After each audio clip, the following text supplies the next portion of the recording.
Welcome to the guide of the stuff that goes on forever. Now, what is this, you might ask? This is infinite series and sequences, and you will learn a full guide to these series and sequences along with many useful things to understand more about them. So, I think that's really all about this. Hopefully you enjoyed this video, and let's move on to the first topic. Why would we include lists of numbers in calculus, a place where we're always trying to use different forms of math, and this just seems too out of place? Well, there is a connection, and that connection will be explored on this channel in a future video. But for today, before we can get into that connection, we need to define what even are these lists of numbers. So, without further ado, let's move on to the video. So, many people think that series and sequences are the same thing. They are not. A series is not the same thing as a sequence, but they are very connected. So, let's start by defining a sequence. What is a sequence? A sequence is just a list of numbers. Now, there's so many ways to classify it, but some of the easiest ways are finite and infinite. Now, they're just that. A finite sequence is a finite list of numbers, and an infinite sequence is an infinite list of numbers. So, from that, we get something very important. That there are different types of lists. Whoa, that's so surprising, you say. Of course there's different types of lists. Well, the reason these two distinctions are so much different is because they represent different levels of accuracy. If we had a finite sequence, let's say 1, 3, 5, 7, but instead of that, we had a full infinite series. This infinite sequence could make sure that this, whatever it's approximating or whatever it's being worked with, is calculated precisely, because anything finite will always have an error margin. Will always be just a little bit inaccurate in some ways. An infinite sequence doesn't have those limitations.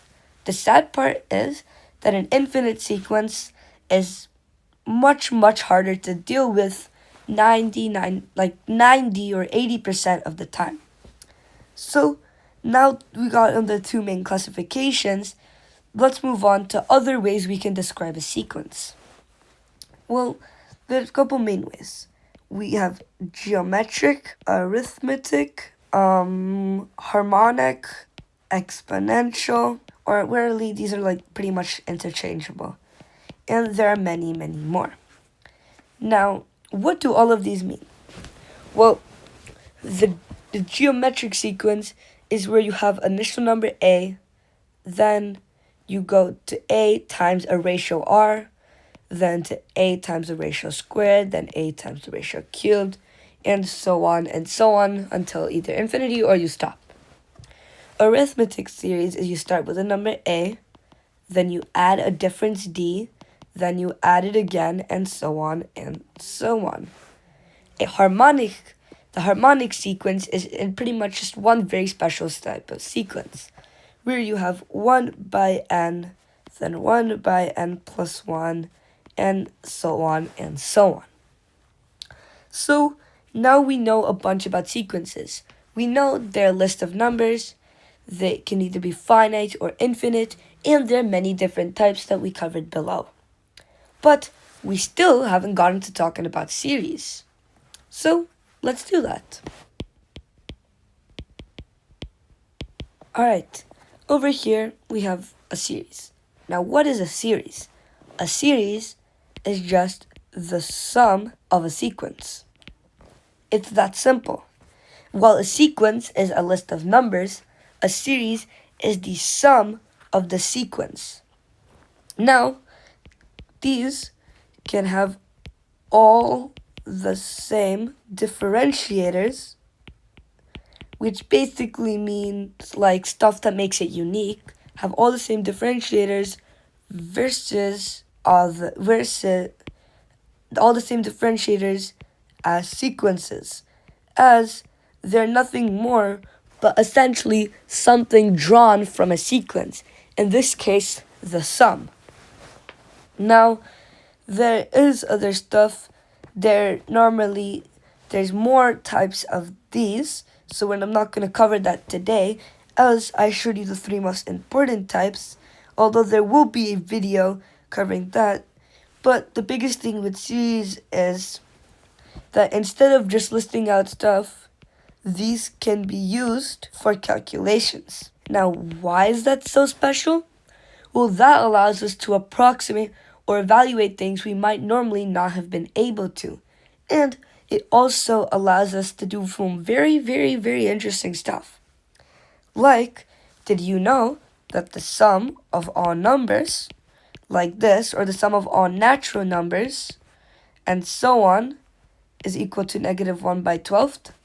This is famously Ramanujan's sequence, or Ramanujan's infinite series, and it's a very, very, very unique proof showing how it's done. And this is what it lets series do. It normally helps defy the rules of what we would think is possible with normal math, just like calculus does.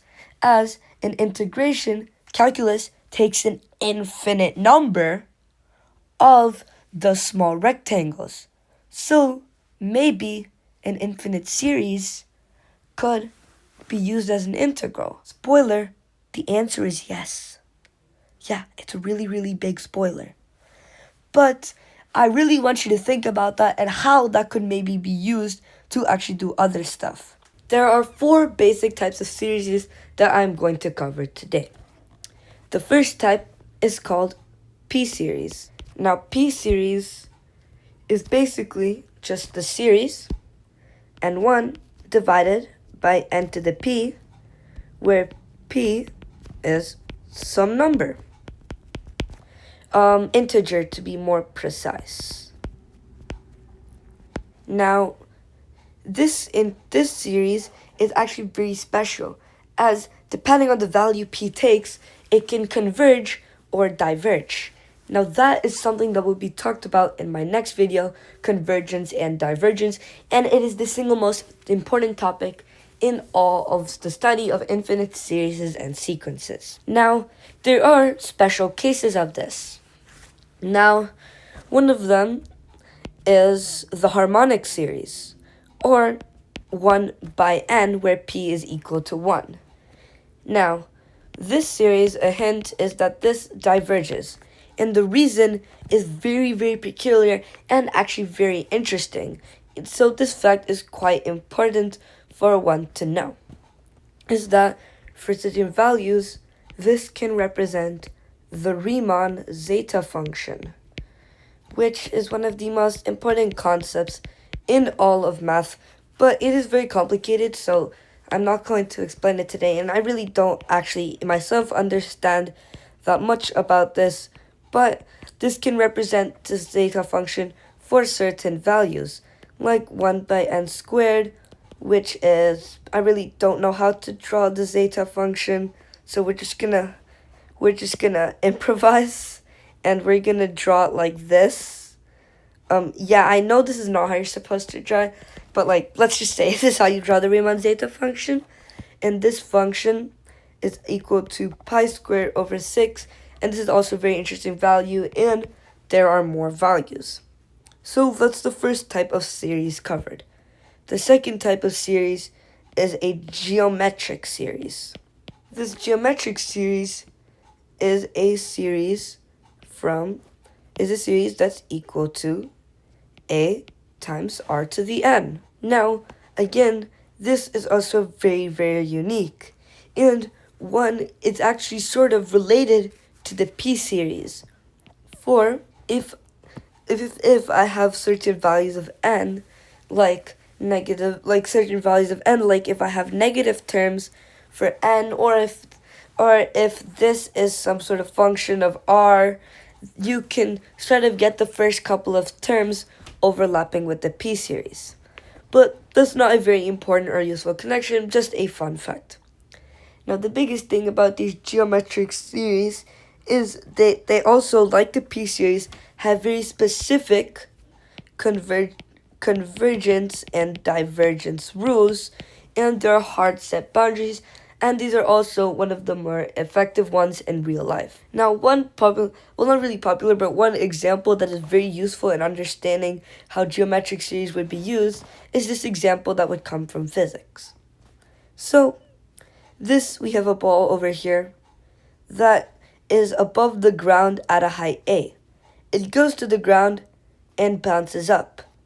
Now, this height is a height r times a, where r is less than 1, and of course greater than 0.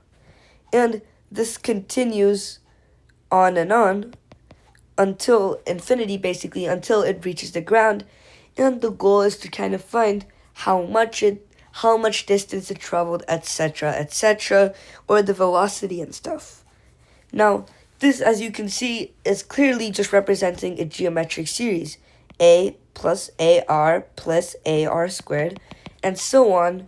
And you kind of see that this would converge, and this forms the basis of the whole argument about geometric series. Now, if you notice that in these examples, I'm not actually giving too much info, a lot of info. I'm giving a lot of basic and essential information to understand the series, but I'm not actually giving too much info.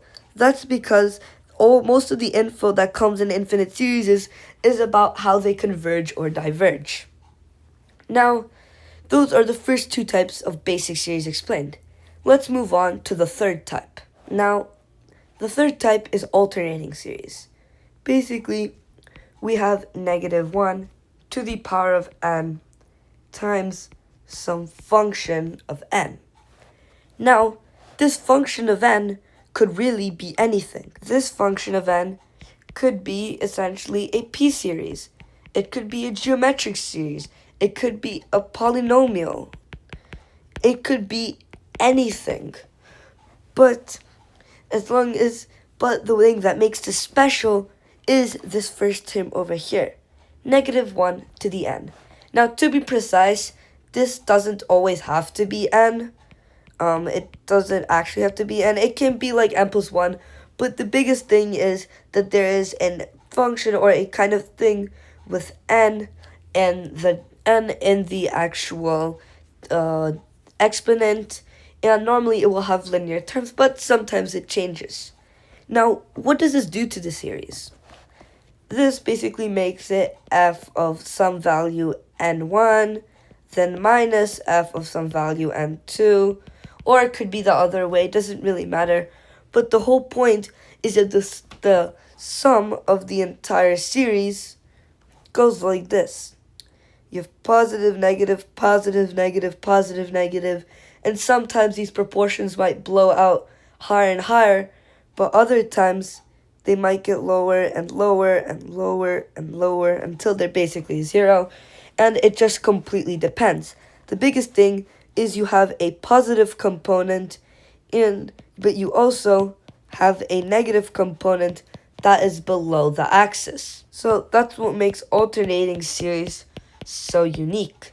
And they're actually a very big part of studying infinite series, as these also are very useful in things like sine waves, etc., etc. Now, those are 3 of the 4 types of basic series that I'm going to cover in this video done. But we still have one more type. Let's look at it. The telescoping series is a very, very interesting series, and in fact, one of my most favorite series to do, as just how simply satisfying they are to solve. Now, the basic idea is you would have some function of n plus then some function of n plus 1. Okay, no, not plus, sorry. Minus some function of n plus 1. Now, let's say as n goes from 0 to infinity, then you would get f of 0 minus f of 1, and then plus f of 1 minus f of 2, and so on. And now you see that the f1 cancels out, the f2 will cancel out, and the only thing that's left is this f0 term, and that is the value of the series, and that's what makes it so unique. There's so many terms, and the function can be as complicated as possible, but just by basically telescoping, as it's called, or just canceling out a bunch of terms, you get a very, very simple answer, and that's why I said they're very unique in the way, like with these series, there would be some sort of formula or like some sort of other things that you have to memorize. For this one, you can literally just plug and chug or just evaluate one single term without really having to know anything else, and I find it really, really satisfying. In this video, I will be showing you a bunch of tests designed to test whether a series converges or diverges. So, let's start with the first test, the divergence test. Now, the divergence test is if I take an infinite series and have the nth term be f of n, as you have the limit as n approaches infinity of the nth term, and we see whether this equals 0 or not. If it does not equal 0, it automatically diverges and you can stop there and you already determined that it's diverged. But if it's equal to 0, the test is inconclusive. Now, you might be like, but if the term goes to 0, then since all the terms are getting smaller, it surely should converge. But what also matters is how fast those terms get smaller and reduce to 0. One example is the harmonic series. As I covered in my last video, the harmonic series diverges. But if you look at the test, it passes this test. So there is another reason behind that, and it also shows that not every series that passes this test will converge. So that's test 1. What about the second test? Well, really, we will be talking about 2 tests, because these 2 tests both have to do with forms of infinite series. One of them is the p-series test. Now, in my last video, I talked about p-series, and p-series is 1 by n to the sum power of p. Now, if p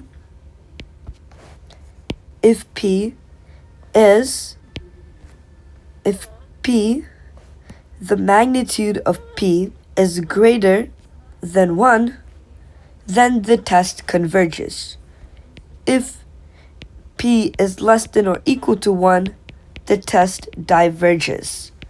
And this again is a test that would say that n is equal to 0 to infinity, 1 by the harmonic series, 1 by n, since by the p-series test, this would diverge. So that's the p-series test. Now, let's talk about the geometric series test. Now, as you all know, a geometric series is n is equal to 0 to infinity, a times r to the n. Now, if the absolute value of r is, again, less than 1, then that means that it converges. And that's how you do the test. And it's pretty much that simple. Now, what would be the sum of this series? Well, the sum of the series would be a over 1 minus r. So, this small thing about geometric series is incredibly important, as it outlines whether it converges, and if it does, what the sum is. Now, there is one final major test that I want to talk about, the ratio test.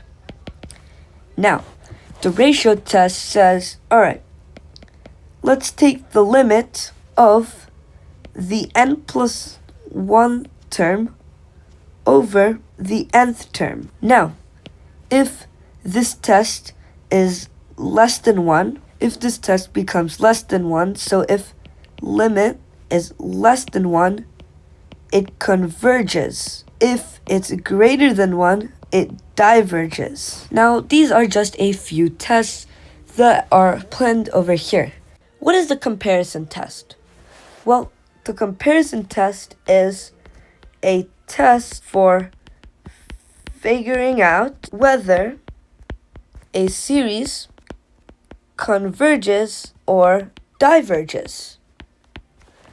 Now, if you don't know what any of these terms mean, then be sure to watch my last couple of videos, especially the one which is titled The Most Important Question, Part 1, as that covers the most important parts of what you need to know for this video.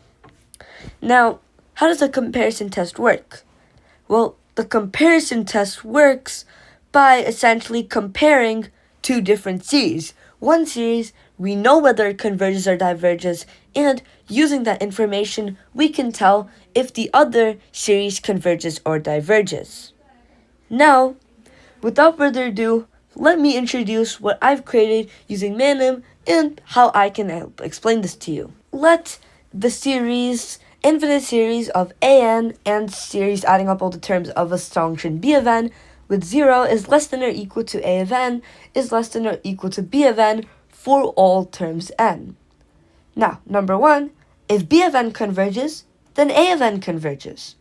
And if a and n diverges, then b and n diverges.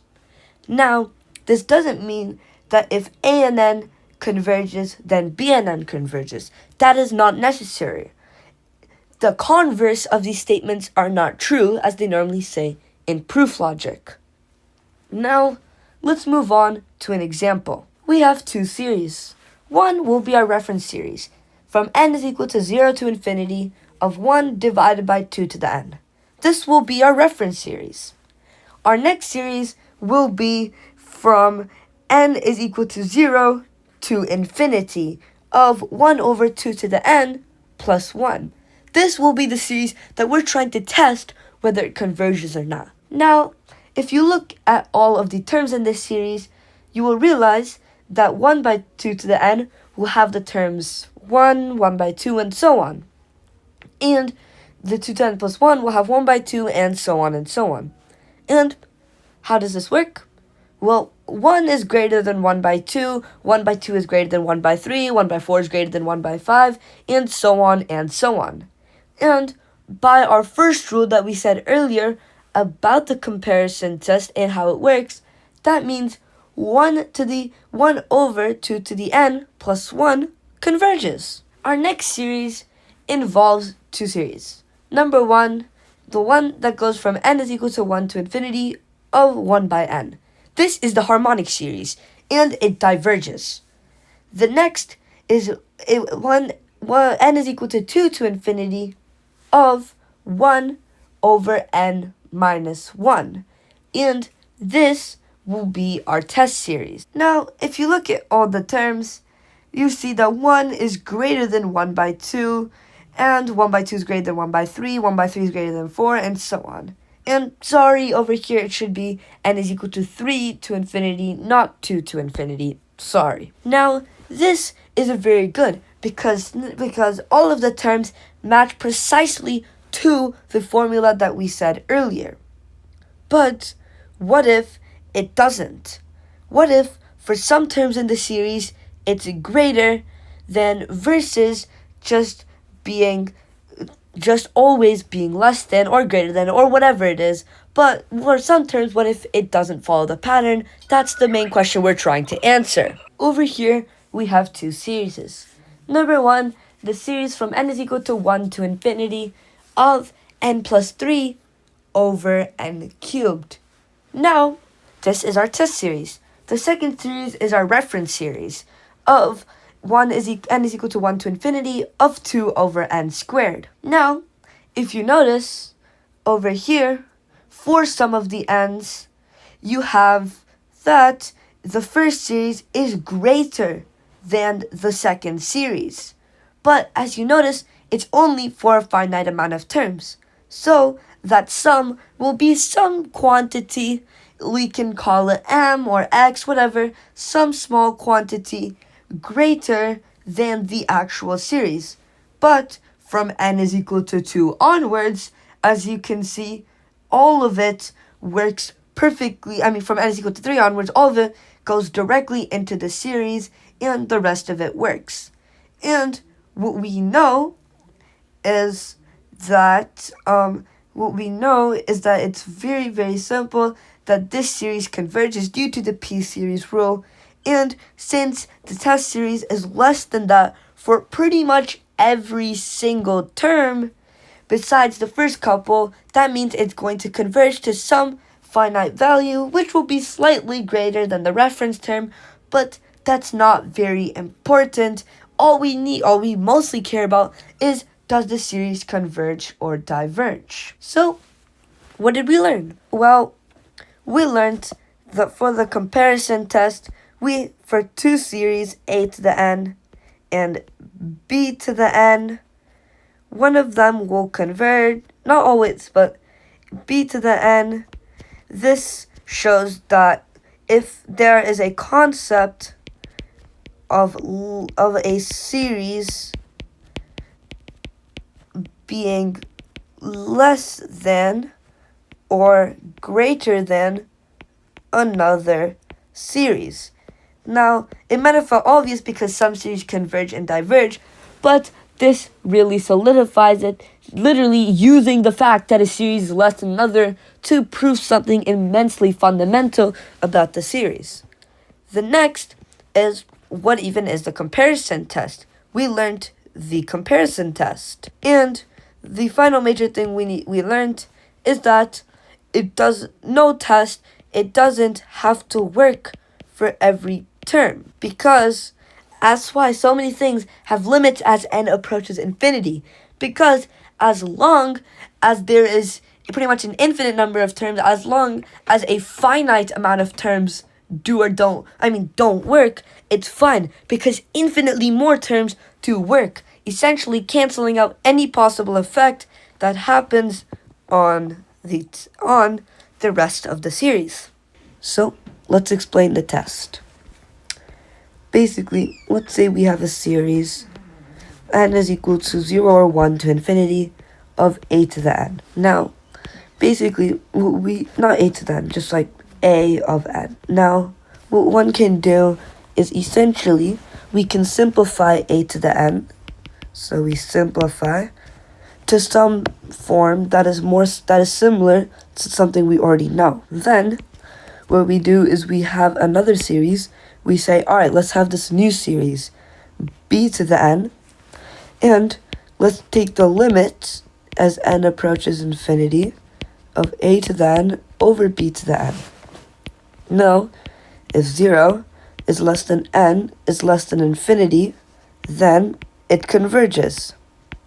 If it is equal to 0, then if b of n converges, a of n converges, and if it's equal to infinity, if b of n diverges, a of n diverges. Now, essentially, what you'll notice is these two cases, it's just the comparison test.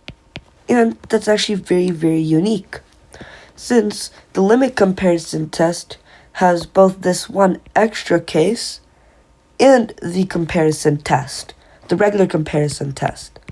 So, one conclusion that we can draw from this is that LCT, or the limit comparison test, is a general form of the comparison test, or of CT. Now, since this one is a little more difficult to visualize and understand, I am going to walk you through a very quick example explaining how it works. So, let's have this series over here. N is equal to 1 to infinity of 3n to the 4th minus 5 over n squared. Sorry, no, not this. 3n squared minus 5 minus n to the 4th plus 2. Now, when simplifying these types of rational functions, let's look at the dominant terms, or the highest degree terms of these polynomials. So we'll get 3n squared over n to the 4th, or 3 over n squared. Now, as you see, this is very similar to 1 by n squared. So we can have that as our b to the n term. So all we do is simply we take the limit, and these two cancel out, so we just get 3. And since 3 is between 0 and infinity, it converges. And that's basically all there is to it. Now, the most guessworky-esque part is doing the new series, but all you have to do is just look at the different terms in the numerator and denominator. And the reason we can say, oh, just 3n squared over n to the 4th, is because as n approaches infinity, these constant terms become very, very useless and pretty much don't affect the series at all whatsoever. So, that's basically all there is for the limit comparison test. It's called the root test. So, let's explain it. Alright, so how does this work? Let's say we have an infinite series of some function f of n. Now, the idea is we take the limit as n approaches infinity of the nth root of f to the n. This is also the same thing as limit as n approaches infinity of f of n to the power of 1 by n. And there are again 3 conditions. The first condition is that if this is greater than 1. If greater than 1, then the series diverges.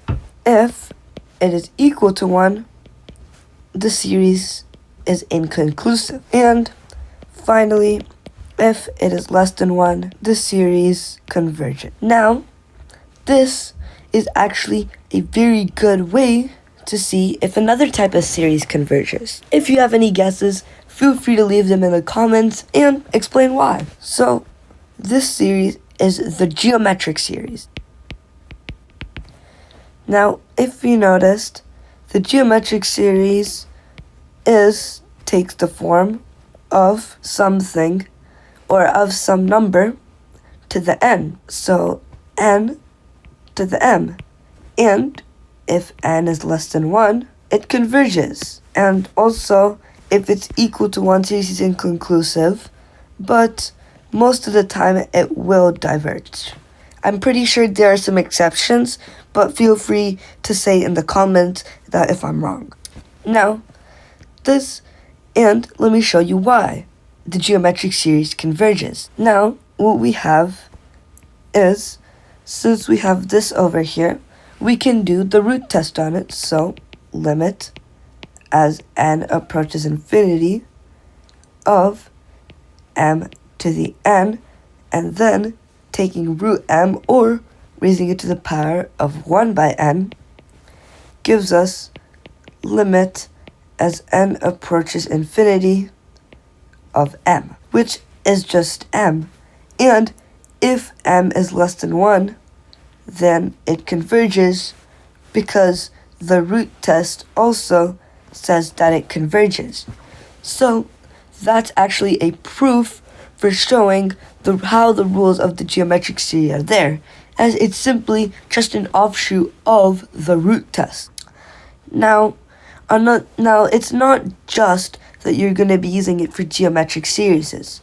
The biggest case that you're going to use this is, let's say n is equal to 1 to infinity, is you have some function of n taken to the power of some constant, k most of the time, times n. And this is essentially the form where you want to use the root test. Now, it might also seem a little complicated as first, as the functions you might be dealing with something like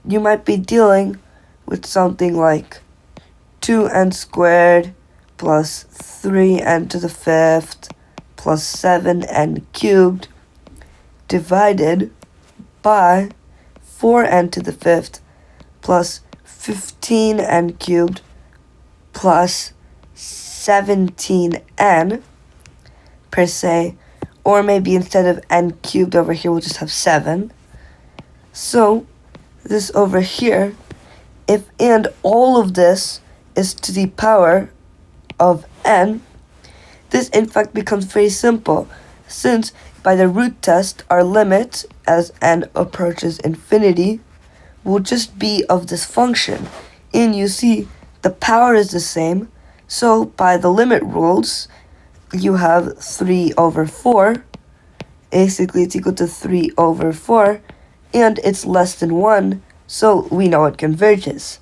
If we try to do this by any other test, like the comparison test or the ratio test, it would be very, very difficult to evaluate it. So that's about it for the root test. We will be talking about another very important test, which is the alternating series test. Now, the biggest reason why this is so incredibly important is because it deals with such a wide class of series that it becomes very essential to solve most series, as not every series is going to have all positive terms, and this is very also useful for stuff like harmonic analysis, etc., etc. So, today we will be talking about that, and without further ado, let's move on to the video. Also, my fault if there's any background noise or anything. I try to minimize as much as I can, but sometimes I can't. So, what is an alternating series? Well, we talked about this in a previous video, but to recap, an alternating series is of the form this. Essentially, -1 to the power of n times b of n. Because as n goes from 0 to infinity, n goes through 1, which makes it negative, then 2, which makes it positive, then 3, which makes it negative, and so on, and so on, and so on, until infinity. But what's more important right now is that basically what it can do right now is series that would not normally converge. When you add this term, it does converge, because this -1, this negative and positive adding up, creates some very, very crucial cancellation. So, how would we know if they converge? Well, there are 3 main things. Number 1, that this term, b of n, is greater than 0. Now, that's just very simple. Most series will have that, and the reason is if it's less than 0, then you'll most likely have to adjust the series, although this is very trivial. The second one is much more important though. It's that b of n has to be greater than b of n plus 1. Basically, that means every term has to be greater than all the ones after it, or every term has to be less than all the terms before it. And number 3, what we have is the limit as n approaches infinity of b of n is equal to 0. That means this term over here has to approach 0 as n approaches to infinity. Now, if you remember, we talked about the harmonic series in a previous video and how this diverges. But if you have the same thing, but instead you have an alternating harmonic series, this actually converges, because this b to the n part, which is 1 by n is greater than 0. The next, every term is less than the last, so 1 by 2 is less than 1 by 3. I mean, not less, what am I saying? Greater than 1 by 3 is greater than 1 by 4, and so on. And 1 by infinity, which is the limit, is 0. So, in fact, all of these conditions are met, so the alternating harmonic series converges, but the regular one doesn't. Also, this video, I'm going to introduce you to something else, and that is called the different types of converges. Now, basically, there's another test, but it's basically within the alternating series test, and it's not really that like crazy. It's pretty much introduced with the alternating series test, so I thought there's no point of making another video. So here we go. What it is essentially is you have, let's say we have an alternating series equal to 0 to infinity, -1 to the n plus 1, b of n. Now, essentially, what happens is this series over here, this series, if it satisfies all 3 of these, is a convergent series, okay? It converges.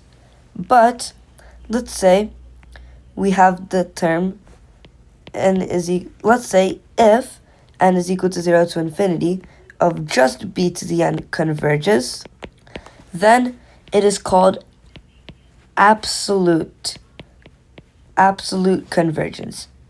Basically, absolute convergence. Since if this is convergent, b of n, then of course -1 to the n plus 1 b of n, where it's alternating, so there's even more cancellation, will converge. But if it does not, like else, then it is conditionally convergent. And since it's not conditionally convergent, just means that the regular thing does not converge, but the actual series, the alternating series, does converge. One example of conditionally convergent series is the alternating harmonic series, because 1 by n doesn't converge, but the alternating one does. And one thing special is pretty much this stuff only applies to alternating series, thus another reason I chose to keep it in this video. So that seems to me about it. Thank you so much for watching this video. See you in the next one, and bye-bye.